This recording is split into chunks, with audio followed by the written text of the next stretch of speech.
మీరు ఇంజనీరింగ్ చేశారా? జాబ్స్ కోసం సెర్చ్ చేస్తున్నారా? 3600 మందికి పైగా స్టూడెంట్స్ కి జాబ్స్ వచ్చేలా చేసిన కోడ్ జ్ఞాన్ 100 డేస్ సాఫ్ట్వేర్ కోర్సులో జాయిన్ అవ్వండి. మీ కెరియర్ ని బిల్డ్ చేసుకోండి. నమస్కారం అలగరి రవీంద్రనాథ్ గారు. నమస్తే అండి సిరి గారు. సార్, రెంట్ ఇవ్వకుండా అలాగే ఇంటి నుంచి ఖాళీ చేయకుండా రివర్స్ లో ఓనర్స్ ని బెదిరించిన వాళ్ళు ఈ మధ్య కాలంలో ఎక్కువగా అయిపోయారని చెప్పొచ్చు. ఇలాంటి సందర్భాల్లో చట్ట ప్రకారంగా ముందుకెళ్ళాలి అంటే ఎలా ఉంటుంది సార్? ఇంటి ప్రాపర్టీని వేకెంట్ చేయట్లేదు టెనెంట్, అదేవిధంగా రెంట్ కూడా సరైన సమయానికి రెంట్ ఇవ్వకుండా ఇంటి ఓనర్ ని చాలా రకాలుగా ఇబ్బంది పెడుతున్న సందర్భాలు, అదేవిధంగా కేసులు కూడా ఇటీవల కాలంలో చాలా ఎక్కువగా వస్తున్నాయి. కొన్ని సందర్భాల్లో పిల్లలు ఎక్కడో సెటిల్ అయిపోయి ఉంటారు, ఆ పెద్దవాళ్ళు ఇక్కడ ఉంటారు, అంటే హైదరాబాద్ ఈ మన నగరాలు లాంటి ప్రాంతాలు ఉన్న తర్వాత వాళ్ళ యొక్క ఏజ్ పాయింట్ ఆఫ్ వ్యూ కావచ్చు, లేకపోతే వాళ్ళు కాస్త గట్టిగా మాట్లాడలేరులే అన్న ఉద్దేశంతో రెంట్కి వెళ్ళిపోయి ఆ ఓనర్కి రెంట్ పే చేయట్లేదు. అదేవిధంగా కొన్ని వేకెంట్ చేయమంటే వేకెంట్ కూడా చేయకుండా ఇంకా గట్టిగా మాట్లాడితే దబాయించి, ఇంకా గట్టిగా మాట్లాడితే వాళ్ళతో అబ్యూజ్ లాంగ్వేజ్ తిట్టడానికి, వాళ్ళని కొట్టడానికి, తమకుండా మంది మానబలంతో వాళ్ళని కొట్టడానికి తిట్టడానికి కూడా వాళ్ళు సిద్ధపడి ఇంటి ఓనర్స్ కొన్ని సందర్భాల్లో కొన్ని ప్రైమ్ లొకేషన్స్ ఉన్న ఏరియాలో బిక్కుబిక్కుమంటూ భయపడిన సందర్భాలు కూడా చాలా బయటకు వస్తున్నాయి. చెప్పుకోలేకపోతున్నారు. పోలీస్ స్టేషన్కి వెళ్ళినా, కోర్టులకు వెళ్ళినా ఎక్కడ కాస్త నామోషిగా ఫీల్ అవ్వడం కానీ, ఇబ్బందులు పడిన సందర్భాలు. అంతేకాకుండా అసలు ఎలా వెళ్ళాలి, లీగల్ రెమెడీ ఎలా ఉంటుంది, ఏ ప్రొసీజర్లో వెళ్తే వాళ్ళని వేకెంట్ చేసే అవకాశం ఉంటుంది కూడా తెలియక అక్కడికి ఇక్కడికి తిరిగి చాలా ఇబ్బందులు పడే సందర్భాలు, సరైన ప్రాపర్ వే తెలియక చాలా ఇబ్బందులు పడుతున్న సందర్భాలు చాలా ఎక్కువగా ఉన్నాయి. అయితే దీనికి సంబంధించి చట్ట ప్రకారంగా కొన్ని హక్కులు ఇంటి ఓనర్స్ కూడా ఉంటాయన్నమాట. తెలుసుకోవాల్సిన బాధ్యత ఉంటుంది. ఇక్కడ గుర్తుపెట్టుకోవాల్సింది, ఇంటి మన హౌస్ ఏదైతే ప్రాపర్టీ మనం రెంటల్కి ఇచ్చినప్పుడు ఆ ఇంటి ఓనర్ దగ్గర నుంచి వాళ్ళకి ఏమైనా రెంటల్ అగ్రిమెంట్ ఉందా లేదంటే ఫస్ట్ గుర్తుపెట్టుకోవాల్సింది. అంటే ఎన్ని నెలలకి ఇచ్చాం మనం అంటే ఒక 11 monthsకి యాక్చువల్ రెంటల్ అగ్రిమెంట్ ఉంటుంది, లీజ్ అగ్రిమెంట్ ఉంటుంది. రెంటల్ అగ్రిమెంట్ అంటే ఇక్కడ మనకు వచ్చేసరికి ఓన్లీ బిలో 11 months ఉంటుంది. లీజ్ అగ్రిమెంట్ అంటే 1 year నుంచి 5 years, 10 years, 20 years అట్లా ఒక లీజ్ అగ్రిమెంట్ పీరియడ్ ఉంటుంది. మనం రెండు సిమిలర్గా కనిపిస్తాయి కానీ లీజ్ అగ్రిమెంట్ వేరు, రెంటల్ అగ్రిమెంట్ రెండు కూడా చాలా డిఫరెన్స్ ఉంటుంది. ఇది చాలామంది తెలియని విషయం.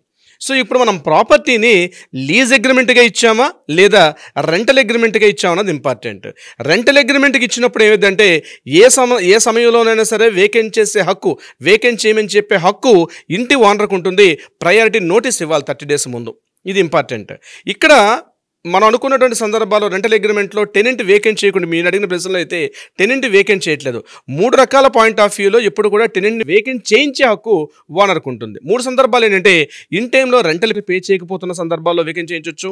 రెండవది, ఇంటిని డ్యామేజ్ చేస్తున్నాడు, హౌస్ని పూర్తిగా డ్యామేజ్ చేస్తున్నాడు, అక్కడ లోపల ఏదైతే ముందు రాసుకున్న అగ్రిమెంట్ ప్రకారం కాకుండా ఆ లోపల పార్ట్స్ అన్ని కూడా బాగా డ్యామేజ్ చేస్తున్నటువంటి సందర్భాల్లో ఓనర్ గుర్తిస్తే ఆ సందర్భాల్లో కూడా వేకెంట్ చేయించే హక్కు ఓనర్కు ఉంటుంది.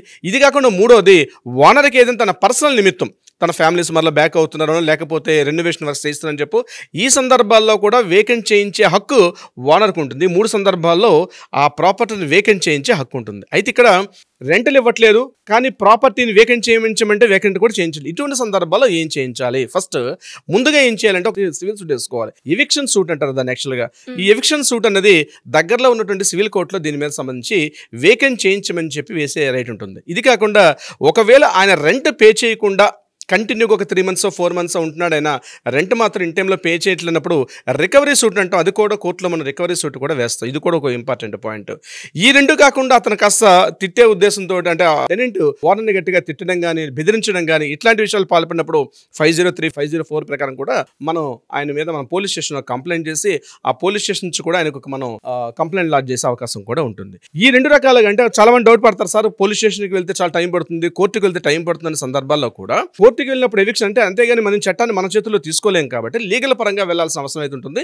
బట్ బిఫోర్ దట్ ఏంటంటే ఎవిక్షన్ సూట్లో ఇచ్చేటప్పుడు ఆ రెంటల్ అగ్రిమెంట్ ఏదైతే ఉంటుందో ఆ రెంటల్ అగ్రిమెంట్ సబ్మిట్ చేయాలి. అదేవిధంగా ఆ ప్రాపర్టీ రికవరీ సూట్ అంటారు. రికవరీ సూట్ అంటే ఎన్ని నెలల పాటు ఆయన వేకెంట్ చేయకుండా ఉన్నాడో, ఆ రికవరీ మంత్ అంతా కూడా ఎన్ని నెలల పాటు బాకీ ఉన్నాడు, అదేవిధంగా పవర్ బిల్స్ నెలల నుంచి పేమెంట్ చేయకుండా ఉన్నాడు, అదేవిధంగా మెయింటెనెన్స్ అమౌంట్ పే చేయకుండా ఎన్ని రోజుల నుంచి ఉన్నాడు, ఈ ఇత్యాది డీటెయిల్స్ అన్ని కూడా అందులో మనం మెన్షన్ చేసుకుంటూ మనం రికవరీ సూట్ వేసుకోవడం వల్ల కూడా రిలీఫ్ వచ్చే అవకాశం కూడా ఉంటుంది. దీని అంతటికన్నా ముందు ఇంకోటి ఏంటంటే ఎందుకంటే రెంట్ కంట్రోల్ బోర్డు అని ఒక బోర్డు ఉంటుంది, ప్రతి సిటీలో కూడా రెంట్ కంట్రోల్ బోర్డు ఉంటుంది. రెంట్ కంట్రోలర్ అని ఒక ఆయన ఉంటాడు. ఆయన నోటీసులు కూడా పంపించినప్పుడు వాళ్ళు కూడా లీగల్గా నోటీస్ పంపించే అవకాశం కూడా ఉంటుంది. వీటన్నిటికన్నా ముందు ఏంటంటే ఒక అడ్వకేట్ని మాత్రం కంపల్సరీ సంప్రదించాలి. ఎందుకంటే ఒక ప్రొసీజర్ ఎలా ఉంటుంది, ఏ ప్రొసీజర్ ప్రకారం వెళ్ళాలని చెప్పి ఒక అడ్వకేట్ని సంప్రదిస్తే కూడా అవకాశం ఉంటుంది. అయితే ఇక్కడ గుర్తుపెట్టుకోవాల్సింది లీజ్ అగ్రిమెంట్కి ఇస్తున్నావా రెంటల్ అగ్రిమెంట్కి ఇస్తున్నావా అనేది ఇంపార్టెంట్. రెంటల్ అగ్రిమెంట్లో ఉన్నప్పుడు ఈ సిస్టమ్స్ అన్నీ ఉంటాయి. ఇప్పుడు నేను చెప్పేది లీజ్ అగ్రిమెంట్ యొక్క సిస్టమ్స్ అన్ని వేరే విధంగా ఉంటాయి. అక్కడ కూడా ఉంటారు, టెనెంట్ ఉంటాడు, అక్కడ కూడా వేకెంట్ చేయించాలి, అక్కడ కూడా అమౌంట్ పే చేయనప్పుడు లీజ్ అగ్రిమెంట్లో వేకెంట్ చేసే సిస్టమ్స్ వేరు. రెంటల్లో ఉన్నటువంటి రెంటల్ అగ్రిమెంట్ అండర్లో ఆ ప్రాపర్టీని ఒక ఓనర్ రెంటల్లో ఉండేటప్పుడు వేకెంట్ చేయించే సిస్టమ్ అనేది వేరే ఉంటుంది. ఈ రెండు కూడా డిఫరెంట్ సిస్టమ్స్ ఉంటాయి. రెంటల్ అగ్రిమెంట్ అనేది ఇప్పుడు కూడా రైట్స్ ఉండవు, యాజమాన్యపు హక్కులు ఉంటాయి. అంటే ఆ రైట్ ప్రాపర్టీ ఆఫ్ రైట్స్ అనేవి ఇందులో ఉండవు. లీజ్ అగ్రిమెంట్లో మాత్రం కొంత టెంపరీగా వచ్చే అవకాశం కూడా ఉంటుంది, కానీ రెంటల్ అగ్రిమెంట్లో ఉండే అవకాశం కూడా లేదు. సో ఎప్పుడైనా ఒక టెనెంట్ అక్కడ వేకెంట్ చేయకుండా, టెనెంట్ రెంటల్ పే చేయకుండా ఉన్న సందర్భాల్లో మాత్రం తప్పనిసరిగా లీగల్ పరంగా 2 సూట్లు వేసుకోవచ్చు. ఎవిక్షన్ సూటు, రికవరీ సూట్ అని 2 సూట్లు వేసి దాన్ని కోర్టు ద్వారా సిటీ సివిల్ కోర్టు నుంచి కూడా మనం దాని హక్కును పొందే అవకాశం కూడా ఉంటుంది.